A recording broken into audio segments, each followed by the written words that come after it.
Canker sores can be a painful, recurring inflammatory process of the lining of our mouths, and similar to other chronic inflammatory conditions, DNA damage due to oxidative stress-free radicals is thought to play a role. Normally, free radical production is balanced with antioxidants. However, if the free radical concentration gets too high, and our antioxidant enzymes and the antioxidants we get in our diet cannot adequately compensate for these radicals, the balance is shifted in a pro-oxidant direction, which can lead to oxidative damage within our body.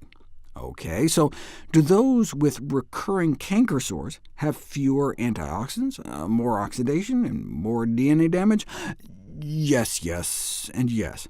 More pro-oxidants and more oxidative stress in their bloodstream, lower antioxidant status, and more DNA damage, suggesting it might be possible for antioxidants to help, but you don't know until you put it to the test. 16 boys and girls around age 12 with recurring canker sores given a whopping 2 grams of vitamin C a day. That's considered the tolerable upper daily limit for adults before you start getting diarrhea, and 1,200 milligrams may do that in a 12-year-old. But it's all about risks and benefits. How did they do?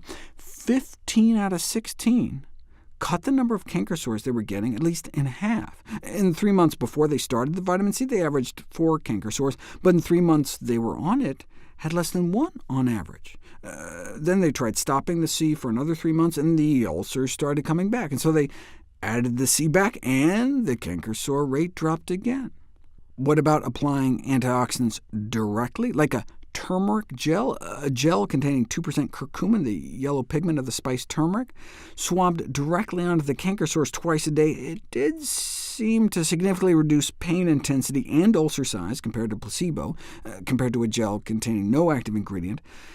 But it would be nice to see a comparison to some active treatment, and from an independent research group, not funded by the curcumin gel manufacturer. And here it is, a randomized clinical trial, a generic 2% curcumin gel versus a prescription steroid gel, and the curcumin worked just as well, providing strong evidence it can be used as an effective and safer alternative to steroids for the treatment of recurring canker sores. But if you remember, topical honey beat out the same steroid for both ulcer healing compared to the steroid, and pain reduction compared to the steroid. So if you're going to use something topically, honey seems best, but what if you just want to swallow something instead, but something that doesn't give you diarrhea? 31 patients with recurring canker sores were split up into 2 groups, getting either 20 milligrams of yeast beta-glucan fiber a day or placebo. That's the amount found in just 1/8 of a teaspoon of brewer's yeast or nutritional yeast.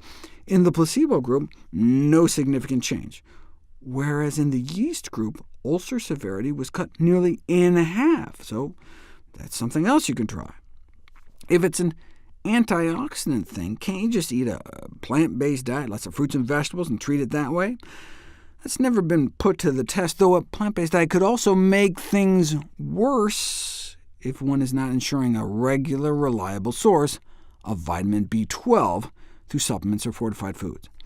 For example, 30-year-old woman with 4 years of recurring canker sores, eating so few animal products and no supplementation, she became vitamin B12 deficient, and started feeling weak and tired, numbness and tingling, so they immediately started her on B12, and thankfully her B12 deficiency symptoms got better, but so did her canker sores, a rapid and complete recovery within weeks of starting B12 after years of suffering.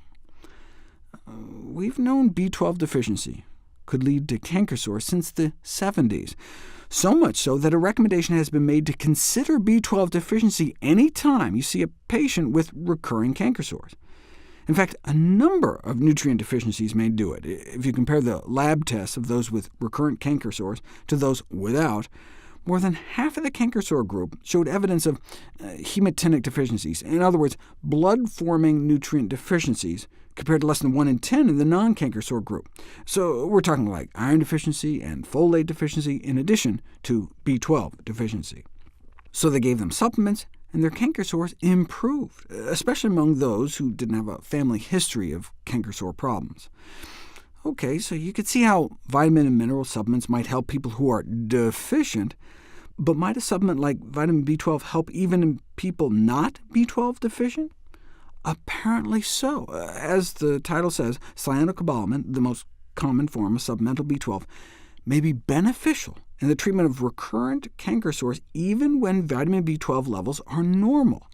They took a group of 72 patients with frequent canker sores and gave them B12, regardless of what their levels were, and in 96% of cases they got better. And that was among both those who started out deficient and those who started out with regular B12 levels in their blood. But there was no control group, so you don't know how many would have gotten better anyway, and they injected the B12, and injections can have an even greater placebo effect than pills, especially perhaps with something like B12, which has a striking mad scientist-looking ruby red color in the syringe.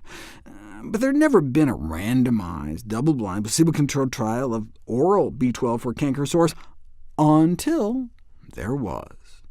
1,000 micrograms of sublingual B12 a day for 6 months. And it took 5 months, but eventually the duration of canker outbreaks, the number of ulcers, and the level of pain were significantly reduced.